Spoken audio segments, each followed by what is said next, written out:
Welcome to another DaVinci Resolve tips and tricks episode. I am presenting you with a set of LUTs that I created. I created a set of looks that I've been using in a few of my latest projects that I'm really proud of. I really like them. I think they're awesome, and most of them are usable in any type of scenario. They are tailored for DaVinci Resolve Wide Gamut. I've created all these looks having in mind different light scenarios.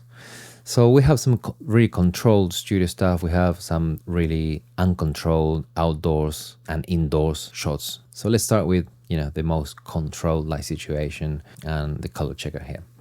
So as you can see here, I have my node trees that I'm selling as well in a different pack. You can see that this is the additive for log C3. Then we're going into my base node tree. Nothing has been tweaked apart from the vignette. So really nothing, I'm not touching anything. I'm just going straight into the output. And again, the only thing I have turned on is a ODT. So we're going from Davici Wide Gamut into Rec 709 Gamut 2.4. But this is the new thing that I added. This is a compound node.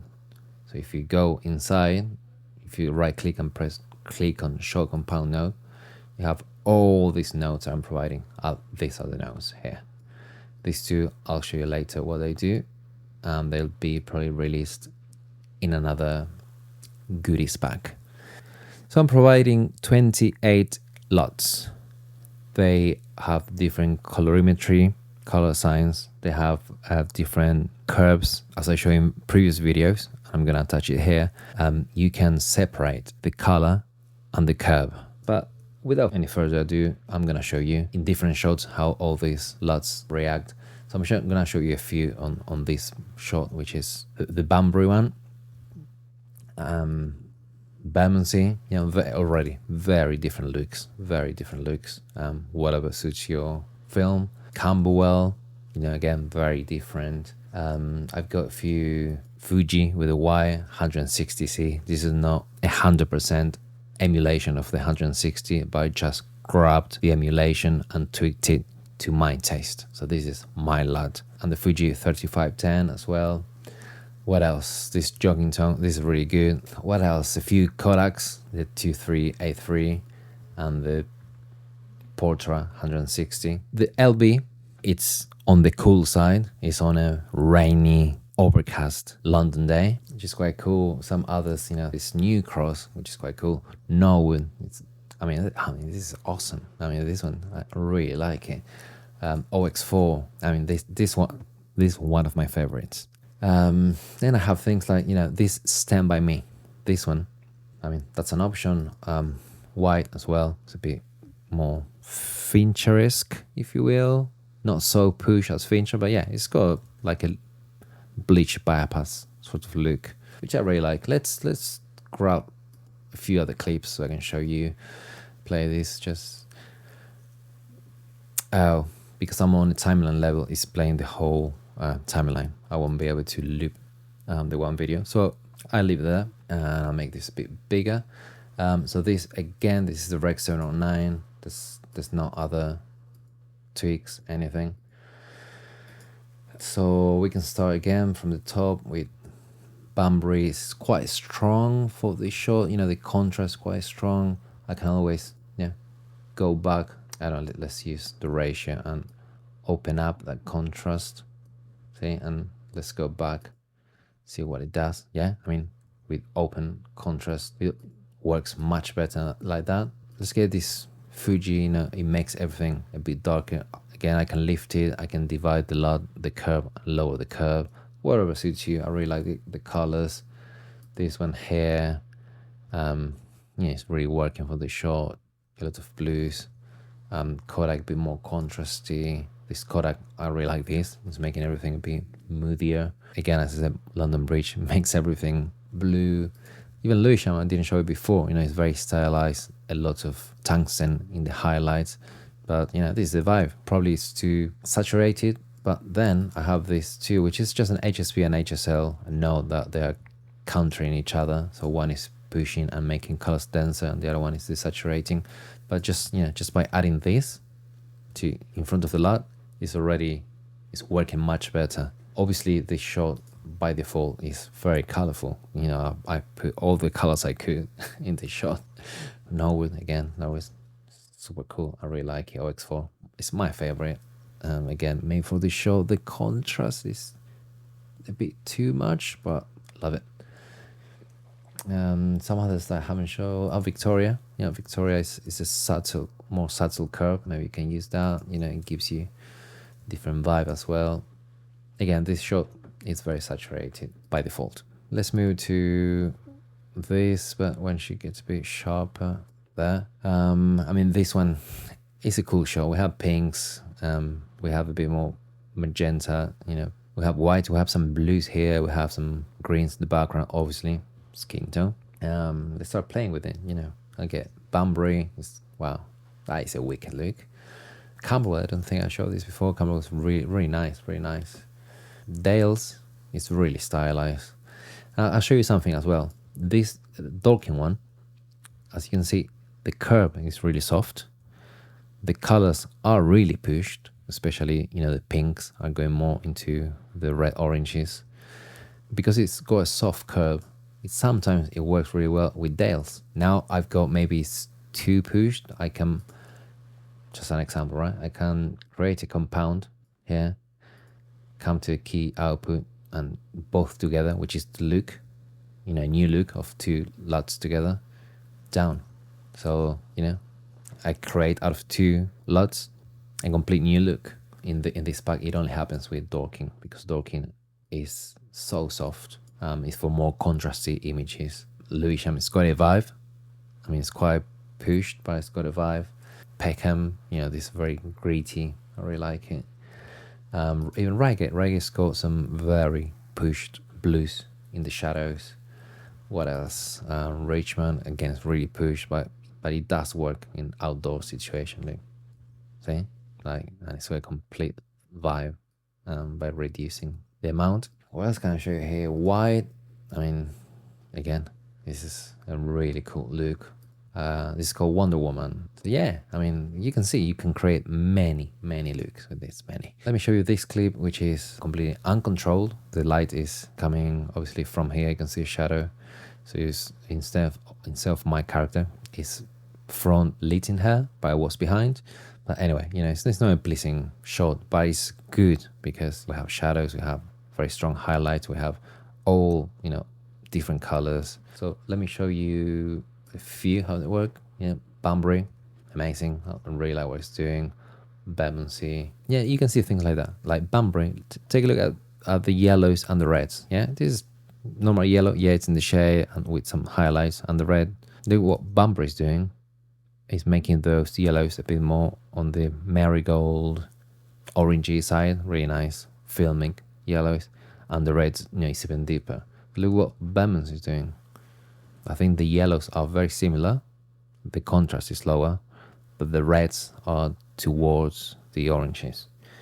So if I open up, you can really see the difference. I don't know. Let me show you a few more Camberwell. It's pretty cool.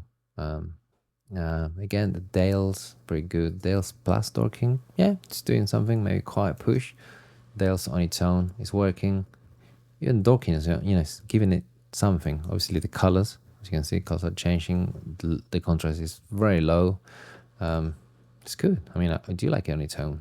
Fuji again, pretty cool. What others haven't I? But even London, look. I mean, again, this is a sunny day. It's supposed to be all, you know, green, yellow, everything vibrant. But you can go for this look. Yeah, the blues of London. Louis with those, you know, highlights really tinted. Again, you've seen this, you know, in lots of film. Top Boy in Netflix nowadays. But it's pretty cool. I think in this image, every single other LUT works. It just depends in terms of your taste. OX4 again, one of my faves. Reigate again, the blues are quite push. If we compare it to London's more subtle, more on the slightly on the teal side. Reigate's on the very blue and in the shadows. Ones, I don't think I showed this before. Again, it's got the highlights quite tinted white. It's quite cool. I have quite a lot more clips. I'll just not gonna talk. I'm gonna just show a few different LUTs.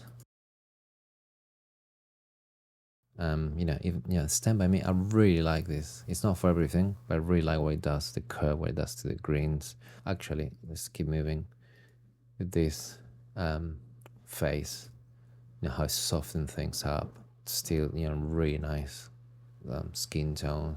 This saturation and this sort of skewing slightly towards the teals for the blues. Beautiful, beautiful. It's a dark image, so yeah, this is the darkest of all the images I'm showing, and these lights are working really well. It is shot outdoors, but it was shot at dawn. It's just part of this series with this one as well. So and I think actually, let me show you a thing. Yeah, look, this is how it's been recording. So I pushed it up at a clip level because obviously, as soon as we add any curve, it becomes really dark. If that your intention, you still, look how it looks. It looks really nice. Well, day for night, if you will. Even this one works better day for night. But yeah, again, as I said, if the curve is too strong, you can separate the color from the curve and reduce the curve. And then we go into studio. We have something like Banbury. It looks really, really nice. This Croydon as well. It's a bit cleaner, if you will. The Dales as well. Some really nice contrast, nice colors. Skin tone colors. Maybe this one as well. Something like New Cross. It works really well in respecting skin tones and not skewing the skin tone so much. Norwood, something like Orpington as well. It's OX4, and then obviously the ones like Richmond, the ones that I'm tinting more the highlights and split toning on white. Unless you're going for something stylized, on white it doesn't quite really work. Something with like Reigate where the lows, the shadows are quite pushed to the blues. So again, Victoria, it works. Again, Stand By Me, the really flat thing that I did, copying the style of that film. So yeah, you have plenty of options. That's something that I gave you 28 options for you to choose. Two more. This is part of the same series. A very different. You have two different type of wood color. We have very, very orange red, bright and hair. Again, the deep navy blues, bit of green here, a bit of red here on the apple. Quite a lot of colors. And then Camberwell, OX4, Jokington, the Kodaks, giving different flavors. Fuji's, I haven't tried this in a bit. Again, to see the colors, I'm not quite, but then just lowering and making the colors more dense. It works really well. Dale's kind of like it. It's making things so good. Look at Stand By Me, right? So you can see the curve, the contrast, and how much open it is. Again, on this, it's just quite tricky, her color.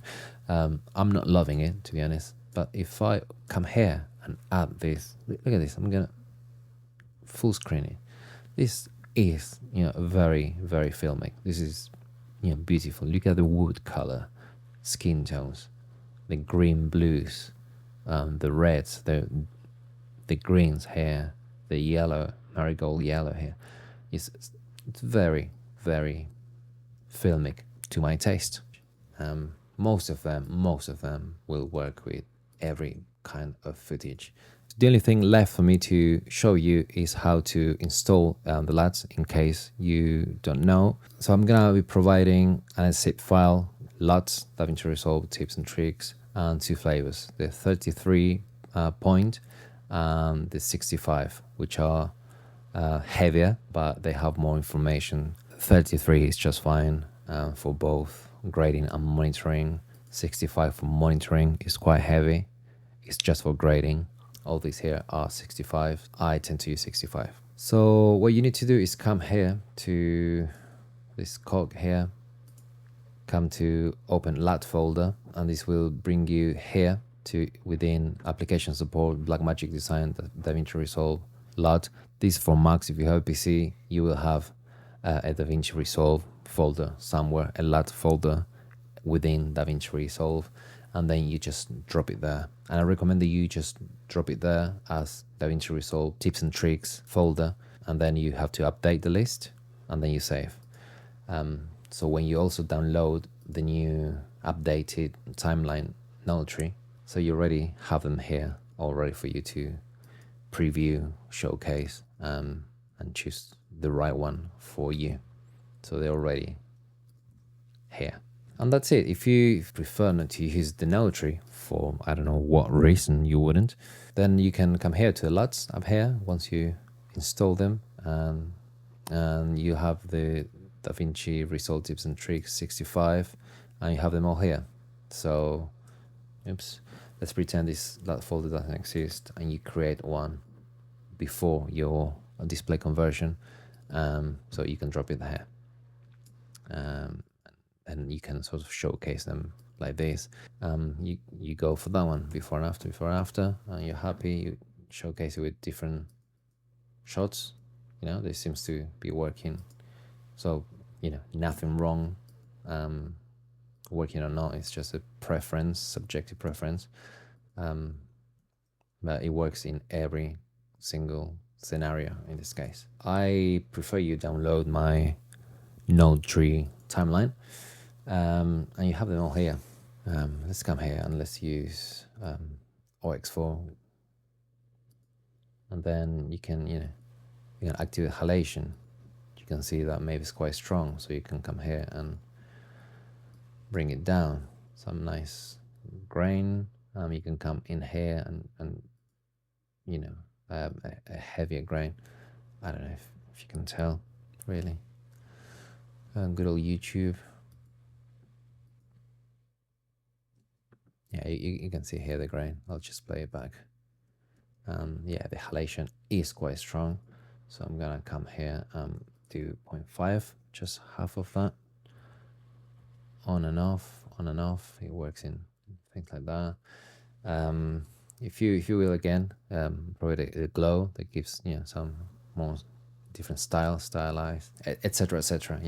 Some pro, which is another flavor of density. And if you go inside the compound, there's more stuff, and there's then some flavors of different split toning, and curves. In this case, obviously the LUT has a curve. I mean, this is an extra curve on top of the curve, which could work. And actually, let me show you again. So the dorking one that I keep saying, it's a soft curve. It's quite, if you will, the latest films and short films of Wes Anderson. It's quite Wes Anderson in that sense. But you can inject it with a punch, a curve. I mean, I really like it. I actually really like it. And there's so much flexibility, as you can see. There's so much for you to play and get to your desired look. So yeah, happy grading. I hope you really enjoy this new product. It's a really, really nice price point. You buying it really helps me doing more of these videos and tutorials and more products. As I say, I have a bag of goodies that I'm gonna be releasing soon. Thanks a lot. Until next time. Bye.